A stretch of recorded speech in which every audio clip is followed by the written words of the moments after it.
Welcome to the Party Tales Clubhouse. Sit back, relax, and get ready for our review of Fort.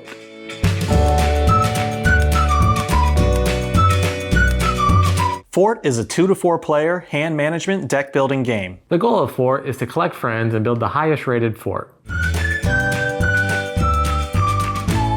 Each player is assigned a player board that lets you keep track of all the important information that you need. Each player board keeps track of your stuff, what you have in your backpack, your fort level, which friends are in the yard, and what's in the lookout. Each player board is a little bit different too, because on the back, it lists what your best friends are. Along with the 2 best friends, every player is assigned 8 other friends to start off the game with. You take those 10 cards, you shuffle them up, then you take 5 as your hand, and you take the other 5 as a draw pile. Each friend has a different ability that allows you to take different actions. Some of them can be global, meaning everyone can take it, and then some of them are just personal, so only you can take that action. As you're collecting stuff, playing friend cards, and taking different actions, you're also building up your fort level, which is the main goal of the game. At the end of the game, the winner is the player with the most victory points. When I first saw it, the pieces really caught my eye because a lot of detail was put into those. And then even just the theme of it itself, fort. Like we were all kids at one point and built forts and, just try to have fun with it. Yeah. Kenny, when was the last time you built a fort? I never built a pillow fort when I was a kid, but I never had like a tree fort. Oh, okay. You? Not tree, but I mean, you can still make a fort like a... Out of wood and stuff? Yeah.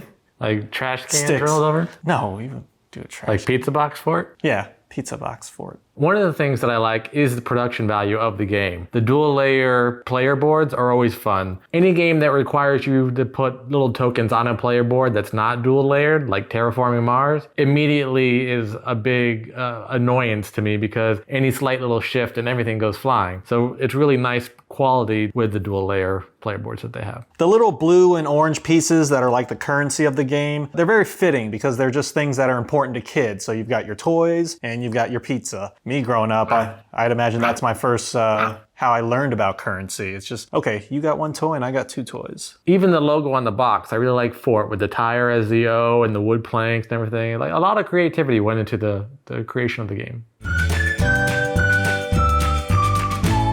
I was really excited to play this game. And when it came in, I loved the look of everything and then we got to playing it. But then something happened somewhere about the middle of the game. It started to get a little bit repetitive. And even though it's not a very long game, 20 to 40 minutes is about correct, it still felt like it took longer than it should have. When I picture a game called Fort, I picture more of the fort building process. And aside from the fact that your friends help you increase your fort level rating, there's nothing about a fort. If they would have called this game Friend Collection or Friend Drafting or something like that, that might have been a little bit more appropriate. But calling it fort is kind of a misdirection because you're not like gathering wood pieces, you're not collecting little things to build a fort. The theming was a bit misleading compared to the mechanics. I was picturing that there would be more involved in like fort building. In any game that I play, I like to not take the most conventional route to try and get the most points. So obviously with fort, you build up your fort. So I like to think, okay, how else would someone win this game without building up their fort? As we played, I tried a different strategy and it just failed miserably because you built up the fort and then you had like 1,000,000 points. Part of the game is after you get to the second level, you get like a hidden rule that gives you bonus points at the end of the game that the other players don't know what the hidden rule is. And your hidden rule ended up being like, don't go past level 2 or level 3 fort. And if you don't do that, you miss out on almost 20 points worth of victory points later on in the game if you don't have a level 5 fort. You were also getting lots of victory points throughout, so you also did get a good strategy. The game just ended, I think, before you could get a big enough lead to counteract the fact that you weren't going to get those 20 extra victory points at the end. So at the time, my thought was, well, this card's in here, so it must be possible, right? Or it must be a good card. So I tried to play it and it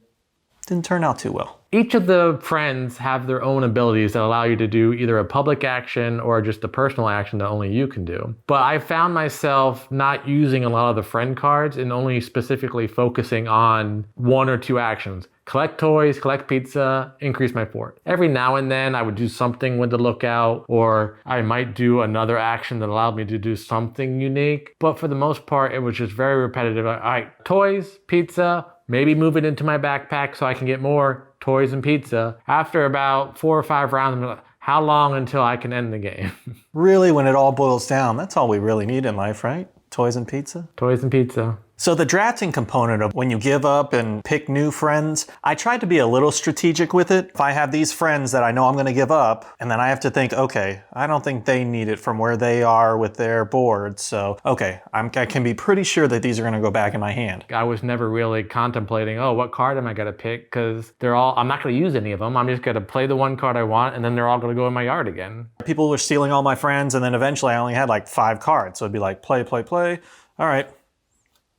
Draw 5, and it's the same exact 5 again, so at least I knew I had 5 set moves of what I was going to do. I actually thought that, I don't know if you were purposely doing that or just got stuck doing that, but I actually thought it was kind of funny. I'm like, that's actually a good idea. I only want to play with these cards anyway, so how can I get it? So I only have 5 cards, I discard, draw, and I had the same hand every turn. That would be like the perfect move. So I actually thought that was pretty smart. I don't know if you planned that or not, but I liked what you did. Nah, I kind of fell into it, and then I realized it was okay.